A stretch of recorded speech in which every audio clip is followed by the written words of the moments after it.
So hey guys, welcome back to other novel explanation of Renegade Immortal and I hope कि तुम लोग बहुत ही ज्यादा अच्छे और मजे में होगे। वीडियो में आगे बढ़ने से पहले कहना चाहूंगी कि अगर इससे पहले के एपिसोड अभी तक चेकआउट नहीं किया है तो पहले जाओ और जाके उसे देख लो, वरना यहाँ तुम्हें कुछ समझ नहीं आने वाला। और अगर तुमने देख लिया है तो बिना किसी देर के आज की इस वीडियो को शुरू करते हैं। सो होमीज, जैसा कि हमने लास्ट एपिसोड में देखा था, यहाँ पे अपना वांगलन सुजाकू प्लेनेट से रवाना हो चुका था, लेकिन यहाँ पे उसकी मुलाकात जो स्लॉटर डोमेन था अलायंस स्टार सिस्टम का, उसके यूफे से हो जाती है, जो कि यहाँ पे वांगलन को मारने आता है। लेकिन वांगलन यूफे को उसके स्लॉटर डोमेन में जाके मारता है। और यहाँ पे जो कल्टीवेशन अलायंस टावर था, यहाँ पे ये लोग जब इस बात को जानते हैं तो उन्हें बहुत ज्यादा गुस्सा आता है। साथ ही ब्लैक टावर में उस बंदे को देखते हैं जो कि अपनी नजरों के सामने यूफे को मरता हुआ देखकर कसम खाता है कि मैं ऑल हेवन स्टार सिस्टम का डीमन मास्टर जोमो को नहीं छोड़ूंगा। और आगे होमीज, हमारे एपिसोड के स्टार्टिंग में ही हम देखते हैं कि चारों तरफ खलबली मच चुकी थी और यहाँ पे उस ब्लैक टावर के अंदर मौजूद बंदा अपने साथियों को ऑर्डर देता है और कहता है कि चाहे जो हो जाए, इस डीमन मास्टर जोमो को तो हम मार के रहेंगे। इस दौरान हम वांगलन को देखते हैं जो कि लीजी के ऊपर सवार था और ये लोग एक ऐसे प्लेनेट की तरफ जा रहे थे जहाँ पर उसकी फर्टिलिटी काफी ज्यादा हो ताकि वांगलन वहाँ पर जाके क्लोज डोर कल्टीवेशन कर पाए। इसी दौरान हम यहाँ पे ऑल हेवन स्टार सिस्टम के एक सेलेस्टियल को देखते हैं जो कि अभी हाल ही में बना था। जब वो वांगलन के साथ लीजी को देखता है ना, तो वो भी चौंक जाता है कि यार इतने पावरफुल बंदे को इसने निपटा दिया। इसी के साथ वांगलन एक प्लेनेट के पास पहुंचता है जहां पर एक केव बनाते साथ ही वो अनाइलेशन हार्ट का यूज करते हुए बहुत से फॉर्मेशन को भी सेटअप करता है। यहाँ पे वांगलन सेलेस्टियल लॉर्ड किंग शुई के द्वारा दिए गए बाकी के जो 2 सेलेस्टियल स्पेल है इन्हें मास्टर करना चाहता था, जिसके चलते वांगलन बैटल से दूर रहता है। और इसी बीच ये रूमर भी अब फेमस होने लगा था कि हो सकता है कि शायद से ये जो जोमो है ये अलायंस स्टार सिस्टम का एक मेंबर है और वो कभी भी हमारा साथ तो नहीं देगा। लेकिन जब सभी का ख्याल सेलेस्टियल लॉर्ड किंग शुई का आता है जो कि उसे अपना जूनियर अप्रेंटिस ब्रदर कहता है, कुछ हद तक ये रूमर्स भी सप्रेस होने लगते हैं। वहीं दूसरी तरफ वांगलन जो कि यहाँ पे समंदर रेन को समझने की कोशिश करता है, इसे मास्टर करने की कोशिश कर रहा था कि तभी यहाँ पर 2 पर्सन अपीयर होते हैं। इस दौरान वांगलन समनिंग द रेन को जैसे समझने की कोशिश कर रहा था और यहाँ पे बारिश भी हो रही थी, लेकिन इन बारिश की बूंदों का असर इन दोनों पे बिल्कुल भी नहीं होता कि तभी उनमें से एक बंदा वांगलन से कहने लगता है कि जोमो बाहर आओ, तुमने जो किया है उसके चलते हमें यहाँ पे आने पर तुमने मजबूर कर दिया। ये जो एल्डर था ये फ्लेम्स पार का ही साथी था जो कि यहाँ पे पनिशमेंट एल्डर के नाम से जाने जाते हैं। और वो वांगलन से कहने लगता है कि जोमो बताओ आखिर तुमने ऐसा क्यों किया। वांगलन बाहर आता है और पूछता है कि आखिर मैंने क्या किया, जिस पे ये बताने लगता है कि यहाँ पे बैटल चल रही है और वो भी 2 बहुत बड़े स्टार सिस्टम के बीच में, और तुम यहाँ पे हाथ धरे बैठे हुए हो, कहीं जो तुम्हारे बारे में रूमर्स फैल रहे हैं वो सच तो नहीं। अभी यहाँ पे हम देखते हैं कि मास्टर फ्लेम स्पार्क चुपचाप खड़े थे, लेकिन वांगलन से वो भी सवाल करना चाहते थे कि आखिर वो बैटल में हिस्सा क्यों नहीं ले रहा। साथ ही वो टाइम टू टाइम सारे सेलेस्टियल को चेक करते रहते थे। सभी लोग कहीं ना कहीं बिजी थे लेकिन वांगलन को ये ढूंढ नहीं पा रहे थे। यहाँ पे वांगलन स्माइल करता है उनकी तरफ देखकर और कहने लगता है कि किसने कहा मैंने बैटल में हिस्सा नहीं लिया, मैं स्लॉटर डोमेन में गया था और वहाँ पे जाके मैं स्लॉटर डोमेन के यूफे को मार के आया हूँ। यहाँ पे स्लॉटर डोमेन का सुनते साथ ही मास्टर फ्लेम स्पार्क ऐसे शॉक्ड हो जाते हैं, इनकी आंखें ब्राइट हो जाती हैं और वो काफी ज्यादा एक्साइटेड नजर आ रहे थे कि तभी दूसरा बंदा कहता है कि कहानियां बनाना बंद करो, हम कोई छोटे बच्चे नहीं है। कि तभी मास्टर फ्लेम स्पार्क कहने लगते हैं कि तुम्हारे पास क्या प्रूफ है कि जो तुम कह रहे हो वो सच है। हालांकि स्लॉटर डोमेन का इन्होंने भी सुन रखा है कि एक ऐसी जगह एग्जिस्ट करती है। अब तुम लोगों को याद होगा कि वो जो थंडर ट्री का ब्रांच है जिसे कि वांगलन ने यूफे के मरते वक्त उससे हासिल कर लिया था, तो वांगलन निकालता है उसे और दिखा देता है। यहाँ पे इसे चेक करते साथ ही मास्टर फ्लेम स्पार्क इसमें वांगलन और यूफे की ऑरा को वो फील कर पा रहे थे और वो वांगलन को अप्रिशिएट करते हुए कहने लगते हैं कि मुझे तुमसे ऐसी ही उम्मीद थी, तुमने मुझे आज खुश कर दिया। पर वो जाने से पहले वांगलन को बताने लगते हैं कि तुम्हें नॉर्दर्न रीजन में जाके हमला करना है और 1 महीने के अंदर तुम्हारी आर्मी तुम्हें सौंप दी जाएगी। अब यहाँ से वांगलन अपने केव की तरफ रवाना हो जाते हैं। ये दोनों भी डिसअपीयर हो जाते हैं, लेकिन जो दूसरा बंदा था उसे वांगलन पर शक होता है और वो यहाँ पर मास्टर फ्लेम स्पार्क से भी सेम बात कहता है, जिसपे मास्टर फ्लेम स्पार्क बस उसे एक डेयरिंग लुक देते हैं, लेकिन मन में ये भी सोचने लगते हैं कि आखिर जोमो के फोरहेड पर जो मैंने मार्क देखा वो क्या था। पहले तो वर्मिलियन वर्ल्ड का मार्क उसके फोरहेड पे नहीं था, तो अब कहाँ से आ गया। जिसके बाद वो कहने लगते हैं कि ये बिल्कुल सेलेस्टियल लॉर्ड किंग शुई जैसा ही मिस्टीरियस है। इसके भी 3rd आई में बहुत ही मिस्टीरियस पावर मौजूद है, जिसमें कि सबसे कमजोर वाले को मैं देख पाया और बाकी बचे जो 3 पावर्स है वो बहुत ही ज्यादा स्ट्रेंज और स्ट्रॉन्ग होंगी। लेकिन आखिर अचानक से ये सब हुआ कैसे। पर तभी उसे उसी ओल्ड मैन का ख्याल आता है जिसने कि वांगलन को वो मार्क दिया था, तो वो कहने लगता है कि मेरे लिए फिलहाल यही बेस्ट है कि मैं इसे ज्यादा छेड़ू ना, क्योंकि अगर उस ओल्ड मैन ने उसे ये मार्क दिया है तो मैं इसमें अब कुछ नहीं कर सकता। इस दौरान यहाँ पे हम ज़ूटिन को देखते हैं जहाँ पर उसे भी ये खबर मिल चुकी थी कि जो रूमर्स जोमो को लेकर फैल रहे थे वो सब कुछ झूठे हैं और अब ये वापस आ चुका है। साथ ही इसने स्लॉटर डोमेन के यूफे को मार दिया है। अब इसे पता नहीं था कि यूफी कौन है, लेकिन इतना तो समझ चुका था कि ये बहुत ही इंपॉर्टेंट पर्सन था। वहीं दूसरी तरफ हम लीजी को भी देखते हैं, जहाँ पर वो वांग लिन के इतने पावर को देखकर इतना तो समझ चुका था कि ये बंदा आम नहीं है। और तभी उसे अपने प्लेनेट का ख्याल आता है, जिससे कि वो भाग के आ गया था सुजाकू प्लेनेट पे, क्योंकि उसे यहाँ पर बहुत ज्यादा बुली किया गया था। तो अब वो सोचता है कि वो अपने प्लेनेट पे वापस जाके रिवेंज तो जरूर लेगा, और अगर वो वांग लिन को खुश रखे तो हो सकता है कि वांग लिन उसके इस काम में मदद भी करे। यहाँ पे हम देखते हैं कि वांग लिन जो समनिंग द रेन है उसे और ज्यादा समझने की कोशिश करता है। यहाँ पे उसे इतना तो समझ आ चुका था कि आखिर बारिश होती कैसे, क्योंकि समनिंग द रेन में बारिश की बूंदें ही गिरती है। तो वांग लिन बारिश के बारे में समझ चुका था, लेकिन वांग लिन को ये समझना था कि आखिर ये बादल कैसे बनते हैं जिसके जरिए से ये बारिश होती है। तो वो यहाँ पे आसमान की तरफ देखते हुए उनके बीच में जाता है और आसपास के नजारे को देखता है, जहाँ पे वही बेसिक सी केमिस्ट्री जब वांग लिन को समझ आ जाती है तो वो कहने लगता है कि मुझे इस लॉ को ही कंट्रोल करना होगा, यानी कि बादल कैसे बनता है मैं ये समझ चुका हूँ, कितना ज्यादा स्ट्रॉन्ग बनाना है और किस शेप का बनाना है ये मुझे कंट्रोल करना है। और इसी को कहते हैं कि पावर ऑफ लॉ। और जो सेकंड स्टेप के कल्टीवेटर होते हैं, इनकी अल्टीमेट ताकत पावर ऑफ लॉ को ही मानी जाती है। इसी के चलते इनका किया गया हर एक अटैक बहुत ही ज्यादा स्ट्रॉन्ग होता है, क्योंकि उन्हें इसके लॉ के बारे में पता है कि आखिर सिंपल से अटैक को भी कितना ज्यादा स्ट्रॉन्ग बनाया जा सकता है। यहाँ पे वांग लिन जब ये सारी प्रोसेस को देखता है कि आखिर बादल कैसे बनता है, जैसे कि भाप से बनता है, हम सभी जानते हैं, तो ये सब कुछ समझने के बाद हंसने लगता है और फाइनली एक छोटे से लेवल पर समनिंग द रेन को वो कर पा रहा था। यहाँ पे वांग लिन जानता था कि जैसे जैसे वो प्रैक्टिस करता जाएगा, जैसे जैसे उसकी अंडरस्टैंडिंग बढ़ती जाएगी, उसकी जो पावर ऑफ लॉ की ताकत है ये भी बढ़ जाएगी। इसी दौरान हम उसी 6 उंगलियों वाले सेलेस्टियल को देखते हैं, जहाँ पर ये काफी तेजी से आगे बढ़ रहा था, पर तभी अलायंस स्टार सिस्टम के 4 सेंट में से एक इस पे अटैक करता है और एक ब्लैक कलर की फॉग जैसे इसकी बॉडी में पूरी तरीके से अंदर समा जाती है और इसे कंट्रोल करते हुए कहने लगती है कि ऑल हेवन स्टार सिस्टम वालों, तुमने ये बिल्कुल भी ठीक नहीं किया। अब मैं तुम्हारे ही लोगों के जरिए से तुम्हारे ही लोगों को मारूंगा। हमारे अलायंस स्टार सिस्टम को हलवा समझ रखा है क्या? ये कहते हुए वो जोर जोर से हंसने लगता है। इसी दौरान हम वापस से वांग लिन को देखते हैं, जहाँ पर वो मैजिकल आर्सेनल को परफॉर्म करने के लिए उसी मिस्टीरियस स्पेस को बनाने लगता है, जो कि वो यहाँ पर अब्सॉर्ब की गई सोल से बनाने वाला था। वांग लिन यहाँ पे अपने अंडरवर्ल्ड रिवर को भी ओपन करता है, साथ ही यहाँ पर वो उन्हीं अब्सॉर्ब की गई सोल का यूज करते हुए यहाँ पर एक वॉर्टेक्स को बनाना शुरू कर देता है और धीरे धीरे करके ये वॉर्टेक्स बनने लगा था। इस दौरान वांग लिन सेलेस्टियल लॉर्ड किंग शुई के मैजिकल आर्सेनल को याद करता है कि आखिर उसने परफॉर्म कैसे किया था। यहाँ पे ये सब कुछ सोचते सोचते वांग लिन का जो ओरिजिन सोल है ह्यूमन फॉर्म में आकर उस वॉर्टेक्स को देखने लगता है, और तभी वांग लिन एक अलग ही इल्यूजनरी फॉर्म में चला जाता है, जहाँ पर वो खुद को अपने पुराने दिनों में पाता है और वो उन सभी के सोल के फ्रेगमेंट को देख पाता है जिसे कि इसने मारा था। अब यहाँ पे अगले ही पल वांग लिन जागता है और वो देखता है कि वो काफी वक्त से इसके अंदर फंसा हुआ था, और इस दौरान वांग लिन ने अपनी अच्छी खासी अमाउंट में जो सेलेस्टियल ओरिजिन ऑरा थी उसे यूज कर लिया था। अब ये बेसिकली वही ऑरा है जिससे कि वांग लिन ने वो इमोर्टल ग्रेवयार्ड के 17th लेयर पे फार्म किया था। वांग लिन हैरान था और मन में कहने लगता है कि ये स्पेल तो बहुत ही ज्यादा खतरनाक है, क्योंकि ये कोई एक स्पेल नहीं, ऐसा लग रहा है कि मानो काफी सारे स्पेल से मिलकर ये स्पेल बना हो, यानी कि मैजिकल आर्सेनल। अब यहाँ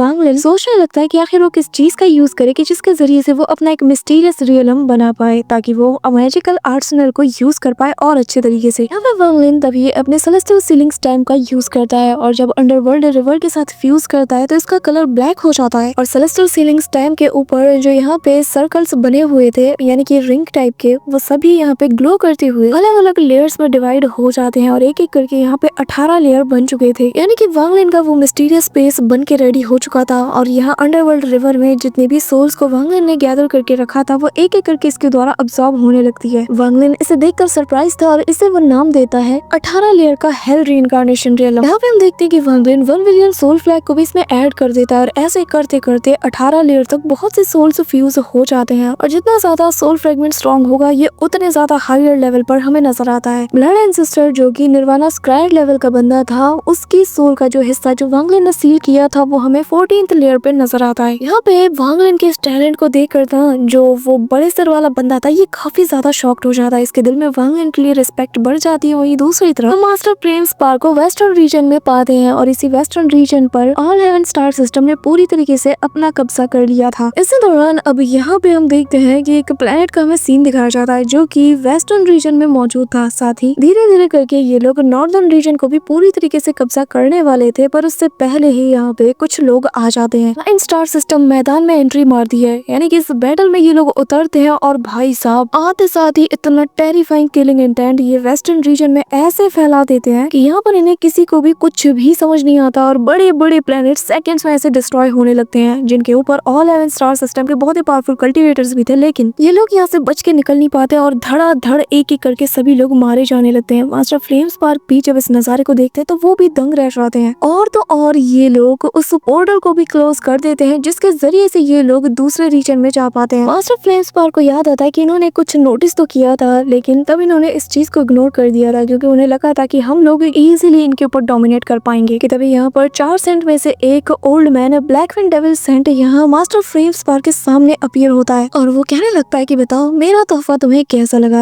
यहाँ पे मास्टर फ्लेम स्पार्क, जिसकी आंखों में हमें किलिंग इंटेंट नजर आता है, वो इमीडिएटली यहाँ 18 ब्लडी मिस्ट को बाहर निकालता है, जो कि चारों तरफ सेकंड्स में फैल जाता है, जिसे देखकर ये जो ओल्ड सेंट था ये भी काफी ज्यादा अब पैनिक करने लगता है, क्योंकि इसके अंदर से एंशिएंट कल्टीवेटर की ऑरा को फील किया जा सकता था और इस अटैक को 18 लूफो अटैक कहते हैं। अब यहाँ पे वो सोचने लगता है कि अगर मैंने इसे डिस्ट्रॉय नहीं किया ना तो बहुत बड़ी तबाही होगी। वो यहाँ पे इसे डिस्ट्रॉय करने के लिए आगे जाता है, पर तभी यहाँ पे इमीडिएटली हम ब्लड गॉड को अपीयर होता हुआ देखते हैं, जो कि इसके अटैक को काउंटर करने की कोशिश करता है। वहीं दूसरी तरफ मास्टर फ्लेम स्पार्क, जो सेलेस्टियल वुड से बना हुआ एक स्पेयर होता है, उसे बाहर निकालने लगते हैं, जो कि एक काफी पावरफुल और डिवाइन वुड मानी जाती है, क्योंकि ये सेलेस्टियल ट्री का हिस्सा है। यहाँ पे वो उस पोर्टल को बिल्कुल रिपेयर कर देते हैं कि तभी यहाँ पे मून गेजर सर्पेंट जो था, जो कि एक प्लैनेट के शेप का था, वो यहाँ पे उस टनल के जरिए से अलायंस स्टार सिस्टम में आता है और आते साथ ही यहाँ पर बहुत से अलायंस स्टार सिस्टम के जो लोग हैं इन्हें डिस्ट्रॉय करना शुरू कर देता है। यहाँ पे सभी लोग उसे रोकने की कोशिश करते हैं, लेकिन तभी पोर्टल के जरिए से बाकी के लोग भी यहाँ पे आ जाते हैं, फिर चाहे वो जियांग फैमिली हो या फिर ल्यू फैमिली। इसी दौरान ये जो वेस्टर्न रीजन था ये कोलैप्स भी कर रहा था, साथ ही वांगलिन भी इसी डायरेक्शन में बढ़ रहा था। वांगलिन समझ आता है कि यहाँ पर कुछ बहुत ही बड़ा हो रहा है। वही दूसरी तरफ उसे यहाँ पर ज़िग फैन नजर आती है, जिसके पीछे कुछ ठरकी कल्टीवेटर अलायंस स्टार सिस्टम के पड़े हुए थे, और जैसे ही वो लोग इसे ट्रैप करने वाले थे, वांगलिन यहाँ पे अपनी पावर का यूज करता है और बस उसका वर्ड कहना ही था कि यहाँ से निकल जाओ, इन लोगों को कोलैप्स करा देता है। वांगलिन इनकी सोल को भी अपने रीइंकार्नेशन हेल रियलम में रख लेता है और ये सब कुछ इतनी आनन फानन में होता है कि किसी को कुछ भी पता नहीं चलता। इसी दौरान यहाँ पर वो 6 फिंगर वाला बंदा भी आ जाता है। इसी दौरान वांगलिन की नजर जाती है कि यहाँ पर एक ओल्ड मैन की जो ओरिजिन सोल थी, जो कि काफी ज्यादा स्ट्रॉन्ग था, वो एस्केप कर रहा है। तो वांगलिन निकालता है अपना हेवनली चॉप और यहाँ ओरिजिन सोल की तरफ चला देता है। लेकिन तभी यहाँ पर वो जो बंदा था, यानी कि वो 6 फिंगर वाला बंदा, जिसे कि एक ब्लैक कलर की मिस्टीरियस स्पिरिट ने पोजेस करके रखा था, वो यहाँ पे इस अटैक को रोकने को जाता है। लेकिन वांगलिन का हेवनली चॉप पहले से ज्यादा स्ट्रॉन्ग बन चुका था, क्योंकि वांगलिन की जो लॉ की अंडरस्टैंडिंग थी ये पहले से कई गुना ज्यादा बढ़ चुकी है। इसके अटैक को भी वो डिस्ट्रॉय करते हुए ओल्ड मैन की तरफ बढ़ता है, लेकिन ये बंदा एक और दूसरा अटैक यूज करता है, जिसके चलते हेवनली चॉप यहाँ डिस्ट्रॉय हो जाता है, जो देखकर वांगलिन को गुस्सा आता है। वो स्पेस टेलीपोर्टेशन का यूज करते हुए सीधा यहाँ उस एस्केप कर रही सोल के सामने अपीयर होता है और उसे मार देता है। यहाँ पे ये 6 फिंगर वाला जो बंदा था, ये एक अलग ही मिस्टीरियस वॉइस में कहने लगता है कि मैं सोल सर्वेंट ज़ाओटियन, अगर किसी का प्रोटेक्ट कर रहा हूँ तो कोई इसे मार नहीं सकता, लेकिन आज तुमने इसे मार दिया तो अब मैं इस लड़की को मार दूंगा। यहाँ पे वो इस लड़की को रिवेंज के तौर पे मारना चाहता था, लेकिन वांगलिन वो इसके अटैक्स को काउंटर करते हुए सीधा इसके तरफ बढ़ता है, जो देखते साथ ही ये बंदा भी अपने पास मौजूद इस बड़े से कुल्हाड़े को चला देता है। इसके जरिए से अपना 10,000 सोल डिवोरिंग टेक्निक का यूज करता है, लेकिन वांगलिन का सिंगल फिस्ट अटैक ही उस अटैक को पूरी तरीके से शैटर्ड कर देता है। यहाँ पे ये देखकर इसे गुस्सा तो आता है, लेकिन वांगलिन इस बंदे को मारना चाहता था, तो वो यहाँ पे अपने थंडर पावर्स को भी एक्टिवेट करता है, जो देखते साथ ही ये बंदा भी सोल किल नाम की टेक्निक का यूज करते हुए अपने फोरहेड को टच करता है और यहाँ से एक ब्लैक कलर की लाइटनिंग जैसी निकलती है, जो कि इतनी ज्यादा स्पीड थी जैसे कि जी रियलम हो। लेकिन वांगलिन इसे भी डिस्ट्रॉय कर देता है और अगले ही पल सीधा जाकर उस पर एक जोरदार किक से अटैक करता है। यहाँ पे तभी हम देखते हैं कि उसकी बॉडी धीरे धीरे करके कोलैप्स होने लगती है, क्योंकि वांगलिन बहुत ज्यादा स्ट्रॉन्ग बन चुका है। यहाँ पे हम देखते हैं कि तभी यहाँ पर ज़ाओटियन की वॉइस उसे वापस से सुनाई देती है, जो कि कहने लगता है कि तुम इस बॉडी को कुछ नहीं कर सकते, क्योंकि ये मुझे चाहिए। अब इस दौरान वो यहाँ पर वॉइड से पर्पल शैडो के जरिए से इस पर अटैक कराता है, यानी कि वांगलिन पे, और जो कि सीधा जाके वांगलिन के ओरिजिन सोल को डिवोर करने को देखती है। वांगलिन यहाँ पे ये देखकर स्माइल करता है और अगले ही पल सारा काम वांगलिन की जो ओरिजिन सोल यानी कि जो एंशिएंट थंडर ड्रैगन है, ये पूरी तरीके से इस पर्पल गैस को डिवोर करने को देखता है। साथ ही जो लेदर आर्मर था ये भी अपना काम करता है, और जो मिस्टीरियस सी टेरिफाइंग ऑरा निकलती है ना, ये जो शेडोज हैं ये मानो उल्टे पैर वांगलिन के शरीर को छोड़ने की तरफ देखती हैं। और तब तक वांगलिन मैजिकल आर्सेनल को परफॉर्म कर चुका था, और जैसा कि तुम्हें पता है कि जिन लोगों को मारा जाता है उनकी सोल का एक हिस्सा यहाँ पे अपीयर होता है फुल फॉर्म में, जिससे ये कंफ्यूजन हो जाती है कि ये असली है या नकली। तो ये जो ज़ाओटियन था ये काफी ज्यादा हैरान हो जाता है जब इसकी नजर जाती है ब्लड एंसेस्टर पे, क्योंकि ये अलायंस स्टार सिस्टम के काफी पावरफुल लोगों में शुमार किए जाते हैं। और भी बहुत से पावरफुल कल्टीवेटर्स की सोल यहाँ उसे नजर आती है, जिसके चलते ये डर के मारे अब कांपना शुरू कर देता है, क्योंकि जो इंसान इतने पावरफुल लोगों को ठिकाने लगा सकता है उससे क्या ही पंगा लेना। यहाँ पे सबसे ज्यादा डर इसे तभी लगता है जब ये ब्लड एंसेस्टर की सोल को देखता है, क्योंकि उसे पता था कि जब वो अपने प्राइम टाइम में थे वो निर्वाणा क्लिंजर तक की ताकत को पोसेस करते थे। तो अब मैं क्या ही बोलूं, ये उल्टे पैर भागने को देखता है, पर तब तक वांग लिन सारे सोल्स को ऑर्डर देता है कि इसे भी यहाँ पे ट्रैप कर लो। अब सारे सोल्स उसकी तरफ दौड़ते हैं और इसे इस रीइंकार्नेशन हेल के अंदर खींचना शुरू कर देते हैं। आनन फानन में ही ये अपने सोल के बहुत से टुकड़े कर देता है, जो कि शैडोज की तरह अपना फॉर्म लेकर दूसरी डायरेक्शन भागने को देखती है। यहाँ पर हम देखते हैं कि जो जाओ टियान होता है इसे काफी ज्यादा रिग्रेट हो रहा था कि मैं यहाँ किसको डिवोर करने आया था, किसके बॉडी को कंट्रोल करने आया था। अब यहाँ पे देखते देखते सारे के सारे जो शैडो पार्ट्स थे उन सभी को गैदर कर लिया जाता है। इसी दौरान ब्लड एंसेस्टर वांग लिन की तरफ अटैक को बढ़ता है, लेकिन एक सिंगल पंच से ही वांग लिन इसकी अकल ठिकाने लगा देता है और जो रेजिस्टमेंट था इसके अंदर वो धीरे धीरे कम होता है और अब ये भी यहाँ वापस उसी वर्टेक्स के अंदर समा जाता है, जैसे कि वांग लिन ने सारे सोल्स को यहाँ पे अब्सॉर्ब करने के लिए बनाया था। और अब ज़ेज़िग फैन जो थी वो वांग लिन को देखकर काफी ज्यादा खुश थी और अब उसे फॉलो करना शुरू कर देती है। यहाँ पे वांग लिन एक दिमाग लगाता है कि वो पहले मास्टर फ्लेम स्पार्क को खुश करेगा यहाँ पे बैटल लड़के, और जिसके बाद उसकी पावर के जरिए से वांग लिन यहाँ पे ऑल सीर और ताओशन अपने बड़े बड़े दुश्मनों को ठिकाने लगा देगा, क्योंकि जाहिर है ये लोग अलायंस स्टार सिस्टम से बिलोंग करते हैं। तो अगर वांग लिन इनको मारने में उनकी हेल्प मांगे तो वो लोग भी मना नहीं कर पाएंगे। इसी के साथ वांग लिन अपने पास से वही टाइगर टोकन बाहर निकालता है और जिसे क्रश करते साथ ही चारों डायरेक्शन में एक मैसेज पहुंच जाता है, जहाँ जहाँ भी ऑल अलायंस स्टार सिस्टम के जो कल्टीवेटर्स थे वो मौजूद थे और जो कि वांग लिन के अंडर में आते हैं। ये सभी लोग शेर की इस दहाड़ को सुनते साथ ही वांग लिन के पास गैदर होने लगते हैं। इनके अंदर भी एक्साइटमेंट जाग चुकी थी कि आखिरकार डीमन मास्टर ज़ूमो फाइट करने वाले हैं। यहाँ पे हम देखते हैं कि वांग लिन इन सब की मदद से काफी बैटल्स को यूं ही सेकंड्स में निपटा देता है और जहाँ जहाँ ये अलायंस स्टार सिस्टम के कल्टीवेटर्स को मारता जाता है उतने ही ज्यादा ऑल हेवन की कल्टीवेटर्स उसके साथ जुड़ते जाते हैं। इसी दौरान जब वांग लिन वेस्टर्न रीजन के और ज्यादा करीब बढ़ रहा था तो इसका सामना यहाँ पे मून गेजर सरपेंट और सेलेस्टियल वुड का वो जो हिस्सा था यानी कि लकड़ी का टुकड़ा, वांग लिन को ये दोनों नजर आते हैं। लेकिन इस वक्त क्योंकि वांग लिन अपने ओरिजिनल बॉडी फॉर्म में था तो यहाँ पर जैसे ही मून गेजर सरपेंट की ऑरा वो फील करता है तो उसके फोरहेड पर जो हिडन स्टार्स थे वो जैसे अभी के भी रिवील होने वाले थे, लेकिन वांग लिन अपनी पावर का यूज करके इन्हें ऐसा करने नहीं देता। कि तभी यहाँ पे जो मून गेजर सरपेंट था ये भी वांग लिन की तरफ देखकर दहाड़ मारता है, क्योंकि जैसा कि तुम्हें पता है कि moon gazer serpent ancient god body के अंदर पाए जाते हैं तो इनके अंदर उनकी ऑरा भी है, तो वो वांग लिन को देखते ही पहचान जाता है। पर तभी वांग लिन यहाँ पर ली युनजी की तरफ देखता है जो कि उसे इसी ओर बुलाता है और वांग लिन भी चुपचाप जाकर उससे लकड़ी के टुकड़े के ऊपर खड़ा हो जाता है। तभी ली युनजी अपने पास से एक ग्रीन जेड को निकालता है। इस दौरान जो मून गेजर सरपेंट था वो कंटिन्यूअसली वांग लिन को ही घूरे जा रहा था और तभी जब उस जेड का यूज ली युनजी करता है तो एक बहुत ही अजीब सी वॉइस इससे बाहर आती है जो कि एंशिएंट लैंग्वेज में था। यहाँ पर जब वांग लिन इसे सुनता है ना तो इसका एक्सप्रेशन देखने लायक था। वो इमीडिएटली उस वर्ड को सुनते साथ ही अपना सिर नीचे कर लेता है। उसकी आंखें शॉकिंग होने का साइन देने लगी थी, लेकिन वांग लिन धीरे धीरे खुद को कंट्रोल करता है। यहाँ पे हम देखते हैं कि वो मून गेजर सरपेंट भी हैरान था जैसे कि उसे कुछ इन्फॉर्मेशन मिली हो। यहाँ पे वांग लिन उस एंशिएंट वर्ड का मतलब समझ चुका था, जिसका मतलब ये है कि रेन सेलेस्टियल रियलम के अंडर में आने वाले इस स्टार सिस्टम को डिस्ट्रॉय कर दो, बदले में तुम्हें मैं यहाँ से निकलने के लिए एक मौका दूंगा, मैं तुम्हें एक बॉडी दूंगा। यहाँ पे हम ली युनजी को देखते हैं जहाँ पर उसकी नजर वांग लिन पे फिक्स थी और वांग लिन के बदलते हुए एक्सप्रेशन को देखकर ये पैनिक कर जाता है और ये मन में कहता है कि कहीं रूमर सच तो नहीं, कहीं ये ज़ूमो जो है ये इस अलायंस स्टार सिस्टम से मिला तो नहीं, जिसके चलते उसे ये लैंग्वेज समझ आ गया। वो समझ चुका है कि हम आगे क्या करने वाले हैं। यहाँ पे वांग लिन जब फील करता है कि उसे यहाँ पे ली युनजी ने नोटिस कर लिया है तो वांग लिन भी यहाँ पे बहुत ही अच्छी ऑस्कर लेवल वाली एक्टिंग करते हुए कहता है कि लगा नहीं था कि ये मून गेजर सरपेंट मुझे पहचान लेगा, क्योंकि मैंने ऑल हेवन स्टार सिस्टम में इसके जरिए से बहुत से लोगों को मारा था। यहाँ पे जब उसका ये एक्सक्यूज सुनता है तो जो ली युनजी था उसे भी वांग लिन पे यकीन हो जाता है। इसी के साथ अब ये लोग आगे बढ़ने लगते हैं कि तभी यहाँ पर शेंगेंग हू का जो एंसेस्टर था वो वांग लिन को रिस्पेक्ट देता है और बताने लगता है कि अगर शेंगेंग हू का दाव कंप्लीट हो जाता है तो वो पहले से ज्यादा स्ट्रॉन्ग बन सकता है, तो इसलिए मैं चाहता हूँ कि उसके दाव का जो पार्ट आपके पास है आप मुझे वो दे दो। अब यहाँ पे वांग लिन कुछ भी नहीं सोचता और इमीडिएटली उसे वो थमा देता है। अब ये लोग तेजी से दूसरा रीजन की तरफ बढ़ रहे थे, वहीं दूसरी तरफ मास्टर फ्लेम स्पार्क के पीछे एक बंदा अपीयर होता है जो कि दिखने में काफी ज्यादा नोबेल लग रहा था और ये काफी ज्यादा इंपॉर्टेंट पर्सन है। वो यहाँ पे आते साथ ही कहने लगता है कि लगा नहीं था कि आपसे इतनी जल्दी मुलाकात होगी। हमें बताया जाता है ये क्लाउड ड्रैगन डीमन सेंट है जो कि हाल ही में बना है और निर्वाणा शैटरड के मिड स्टेज पे इनका पावर लेवल माना जाता है। इसी दौरान मास्टर फ्लेम स्पार्क दूसरी डायरेक्शन में देखते हुए कहने लगते हैं कि आखिर तुम्हें किसका इंतजार है, जी जिंगटियान बाहर निकलो। ये कहते साथ ही वो यहाँ पर 18 लोफू को उस डायरेक्शन डायरेक्शन में तेजी से थ्रो करता है और यहाँ पे जैसे ही उनका अटैक उस डायरेक्शन में जाता है तभी यहाँ पर एक बंदे की आवाज सभी को सुनाई देती है और वो मास्टर फ्लेम स्पार्क से कहता है कि मानना पड़ेगा तुम में दम है, कितना सब होने के बाद भी तुम यहाँ पे वापस आओ। इसी के साथ ही यहाँ पर जो जी जिंगटियान अपीयर होता है और वो आते साथ ही अपनी पावर का यूज करते हुए उस 18 लोगों के अटैक को काउंटर करता है और एक लेयर ऑन द स्पॉट यहाँ पे कोलैप्स कर जाता है, जिसके साथ ही मास्टर फ्लेम स्पार्क उसे देखकर हंसने लगते हैं, कहने लगते हैं कि आज हमारा जो भी पुराना हिसाब किताब है वो मैं बराबर करके रहूंगा। यहाँ पे मास्टर फ्लेम स्पार्क अपने नाम के मुताबिक अपने फ्लेम के पावर को यहाँ पे एक्टिवेट करता है, जिसे देखते साथ ही जो जी जिंगटियान है ये भी अपने माउंटेन्स को यहाँ पे एक्टिवेट करता है और इनके बीच का जो ये एपिक बैटल होगा इसे हम नेक्स्ट वीडियो में देखेंगे। So that's it for today guys. I hope कि तुम सबको आज की वीडियो काफी ज्यादा पसंद आई होगी। अगर हाँ तो वीडियो को लाइक करना, चैनल पर नए हो तो सब्सक्राइब करना। तो मिलते हैं नेक्स्ट वीडियो में, तब तक के लिए